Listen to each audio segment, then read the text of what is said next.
Ibu mana lebih cinta, Bu? Lebih cinta kepada anak apa kepada Nabi? Kalau memang betul ibu cinta kepada Nabi, jam sudah menunjukkan jam 5, bangunkan anak. Nak, sholat nak.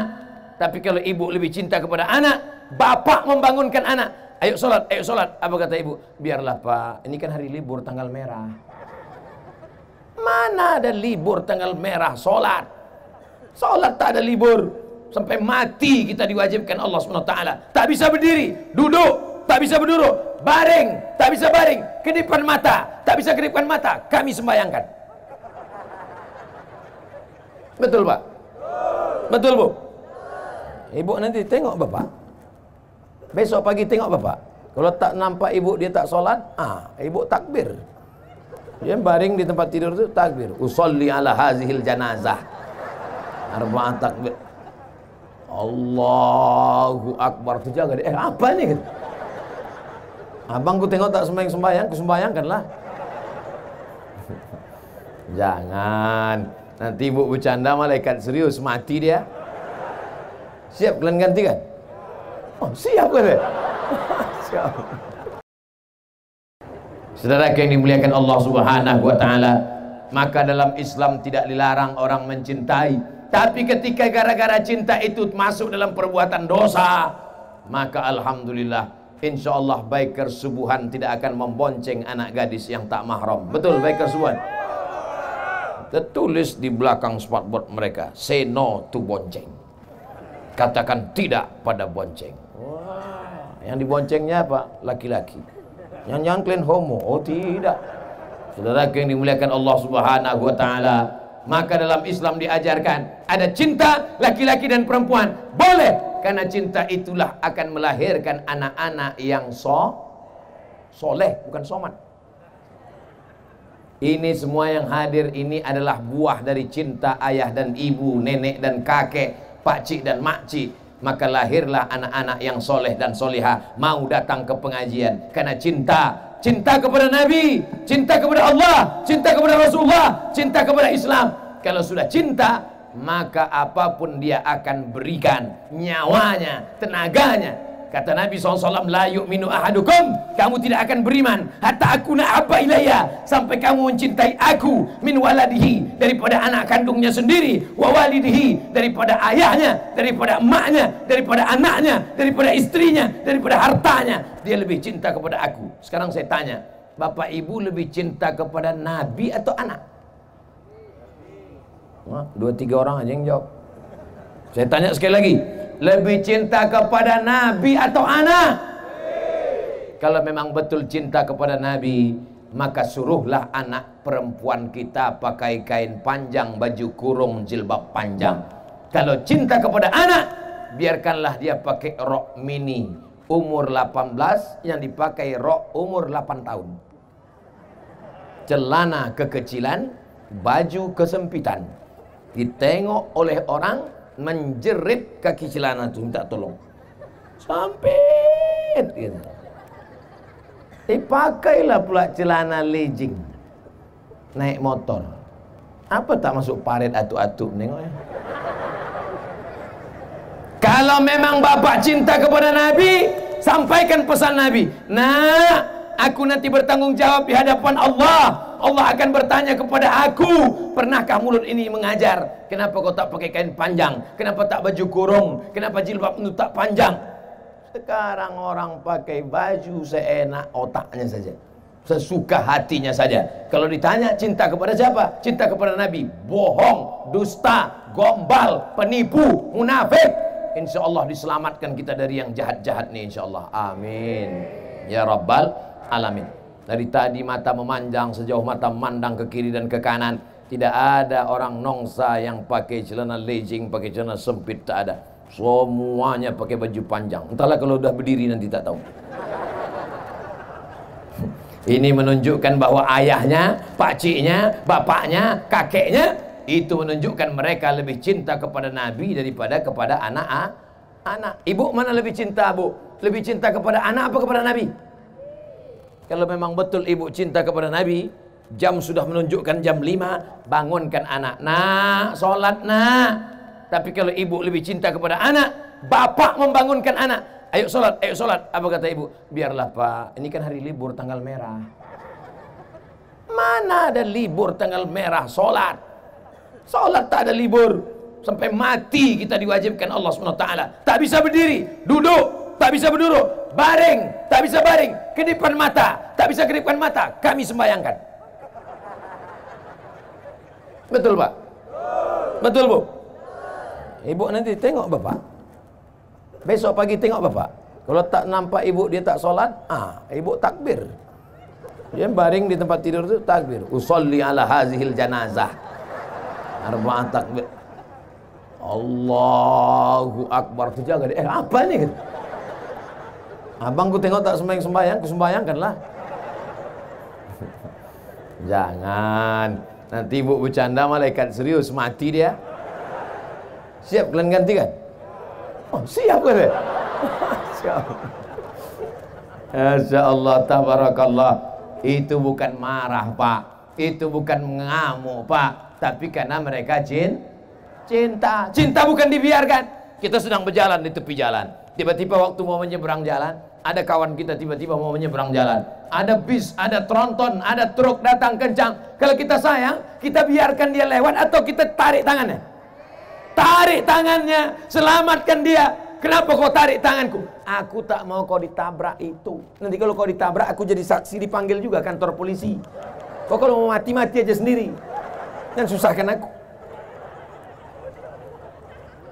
Di tengah jalan, ada orang mau ditabrak, kita selamatkan. Di tengah jalan, ada orang kena copet, kita selamatkan. Tapi kenapa orang tak sembahyang, kita diam? Kenapa kita tidak ajak dia sholat? Kenapa kita tidak bawa dia ke masjid? Kalau ada tetangga depan rumah kita, samping kanan kita, samping kiri kita tidak sholat, yang salah dia apa kita? Kita. Kenapa kata salah? Karena kita tidak mengajak dia. Kita ketuk pintu rumahnya. Pak, ayo sholat ya Pak. Alah, kau baru ikut pejuang subuh nongsa, udah ngajak-ngajak aku sholat pula. Pak, ayo sholat ke masjid ya Pak. Apa aja aku sholat? Kau belum lahir aku udah sholat. Pak Haji, ayo ke masjid ya Pak Haji. Jangan ajak saya. Kau belum lahir aku udah haji dah. Tengok kartu nama aku nih. Ha.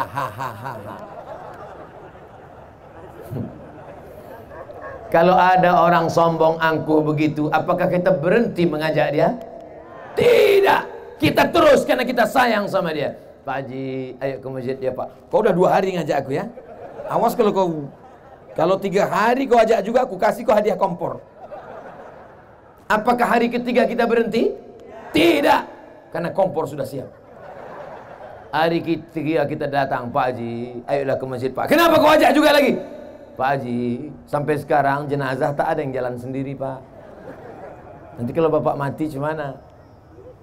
Mungkin dia mengamuk, mungkin dia marah, tapi dalam lubuk hatinya yang paling dalam berkata, aku akan mati. Kita semuanya akan mati Pak. Kita ini semua akan mati Bu. Betul? Ada yang tak mati? Mana ada orang tak mati? Kullu nafsin dha'iqatul maut. Semua akan mati. Kalau sudah mati, tinggallah kawan, tinggallah sahabat, tinggallah follower, tinggallah viewer. Instagram tinggal, Twitter tinggal, BBM, WhatsApp, semuanya tinggal. Yang akan kita bawa mati adalah sholat.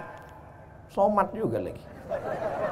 Tanamkanlah sholat ini ke dalam jiwa, kepala, hati anak-anak kita. Memang pertama-pertama berat, pertama-pertama terpaksa, pertama-pertama rasa malas, tapi insya Allah lama-kelamaan mulai merasa kebutuhan, mulai ketergantungan, mulai keinginan. Makanya kita tengok orang kalau sudah sampai pada nikmat berzikir, tak berhenti tasbihnya dia penting. Allah. Tapi ada juga anak-anak muda ni saya tengok metik tasbih, tak apa dipetiknya. Pertama slow aja, pas lewat cewek cantik makin kencang.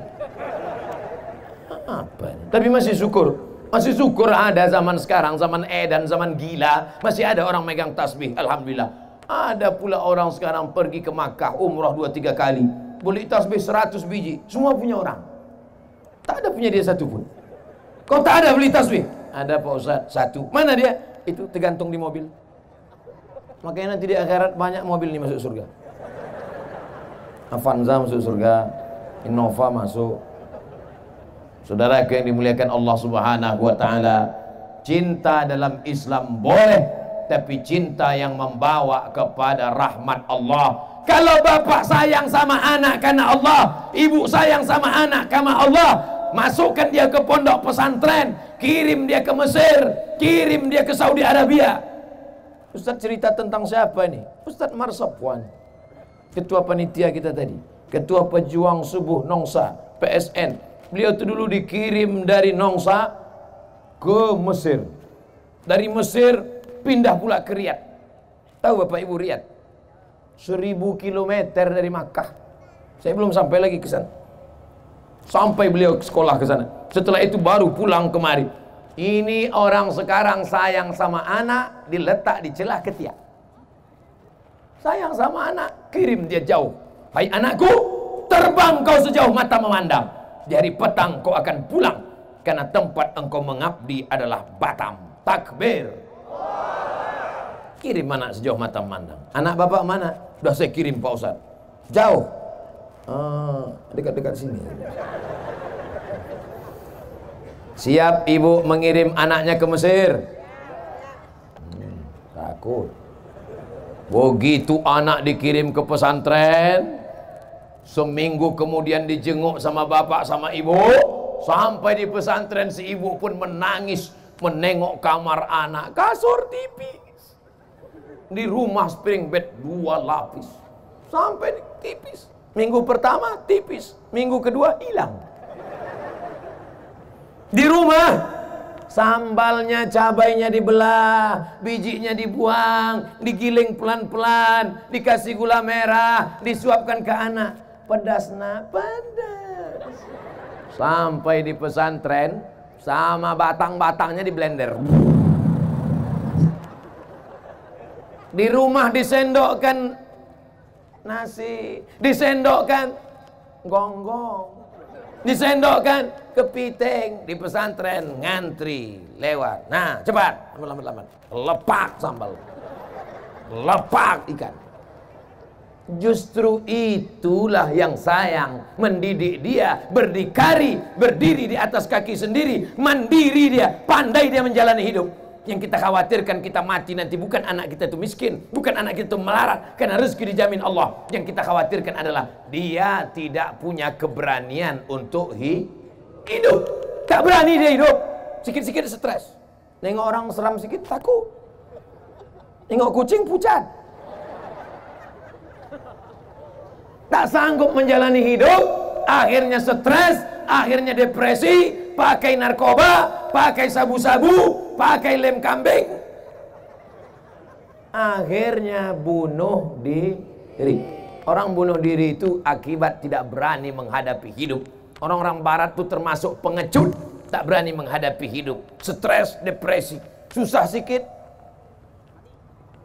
Orang kita mana ada. Orang barat itu sampai tak bisa tidur malam, jam 2 malam berkedip-kedip biji mata, tak bisa tidur. Mobil ada, rumah ada.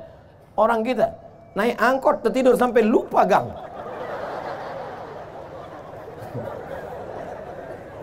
Saudara yang dimuliakan Allah Subhanahu wa taala, maka didiklah anak-anak kita menjadi orang yang berani menghadapi hidup, berani menghadapi masa depan. Siap. Apa tanda cinta? Tanda cinta sering disebut namanya. Berapa kali ibu sering menyebut nama bapak? Bangun pagi-pagi, oh Mas Parno. Mohon maaf Pak Parno. Tahu kebetulan namanya ada. Laporkannya pula ke Pak Kapolres nanti kan. Bapak juga berapa kali bapak sebut, tiba-tiba sambil berjalan bapak sebut, oh Hayati. Rupanya nama ibu itu Fatimah. Ngamuk dia. Siapa itu bang? Entah keceplosan tadi dia itu. Tapi yang dimuliakan Allah, apa tanda cinta? Sering disebut nama. Sering bapak sebut nama dia. Siapa? Nabi Muhammad. Bagaimana cara menyebut nama dia? Muhammad. Bukan. Sallallahu ala Muhammad. Sallallahu alaihi sallallahu ala Muhammad sallallahu alaihi wasallam. Cemanalah mau dicintai Nabi, berkorban baterai HP pun tak mau. Hidupkanlah senter-senter HP itu. Rupanya kalau pakai rompi baru ini gatal-gatal ya. Entah gatal, entah semut masuk. Hidupkan dulu baterai-baterai HP. Bapak mau saya kasih tahu cara biar supaya baterai ini tak cepat habis? Mau tahu? Beli rangsel yang agak panjang. Besok pagi beli baterai Wasa. Insya Allah tahan seminggu, Pak. Sallallahu ala Muhammad sallallahu alaihi wasallam. Sallallahu ala Muhammad sallallahu alaihi wasallam. Ya Nabi salam alaika, ya Rasul salam alaika, ya Habibi salam alaika, salawatullah alaika, salawatullah alaika. Allahumma salli ala Sayyidina Muhammad